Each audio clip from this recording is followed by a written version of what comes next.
ऐतिहासिक असलेल्या भोसलेकालीन म्हणजे 18व्या शतकातली हा जो परिसर आहे याला सोनेगाव आमराई असं म्हणतात. आणि या सोनेगाव आमराईमध्ये नागपूर महानगरपालिका इथून एक सिवेजची पाईपलाईन टाकणार आहे. त्याच्याकरिता जवळपास 61 झाडं ते इथले तोडणार आहेत अशी त्यांनी नोटीस वर्तमानपत्रात दिली. आज सेव्ह आमराई ग्रुप हा इथले जे नेहमी मॉर्निंग वॉक करणारे, इव्हिनिंग वॉक करणारे, व्यायाम करणारे जे नागरिक आहे आमराईला बरेच वर्षापासून येतात आहे. म्हणजे जितके वर्ष या झाडांची आहे त्याच्याहून कित्येक वयाने मोठे असे वरिष्ठ नागरिक आज सगळे इथे एकत्र आले आणि इथे एकत्र येऊन त्यांनी आज चिपको आंदोलन केलं.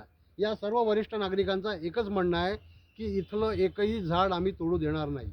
ही जी सिवरेजची पाईपलाईन टाकायची आहे ही तुम्ही बाजूच्या नाल्यातून टाका, त्याला चेंबर बनवा, काय करायचं ते करा, इथलं एकही झाड तुटणार नाही अशी सक्त ताकीद दिलेली आहे. हे वरिष्ठ नागरिक विचारतात आहे, अरे नागपूर महानगरपालिका तुमचं डोकं ठिकाणावर आहे का? इतकी जुनी ही आमराई, इतकी तुम्ही जर डेन्स फॉरेस्ट बघितलं असेल तर हे किती डेन्स फॉरेस्ट आहे. या आमराईला तुम्ही का तोडता? या आमराईला तुम्ही हात लावायचा नाही. एकही झाडाला आम्ही हात लावू देणार नाही. आम्ही ज्या दिवशी याची जनसुनावणी आहे त्या दिवशी आम्ही हा प्रकल्प पूर्ण आम्हाला काय करायचं आहे, आम्ही तुम्हाला काय सांगायचं आहे ते आम्ही माननीय आयुक्तांसमोर तर आम्ही सबमिट करू.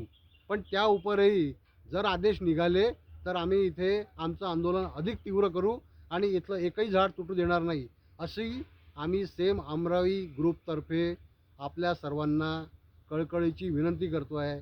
इथल्या एकाही झाडाला तुम्ही हात लावू नका.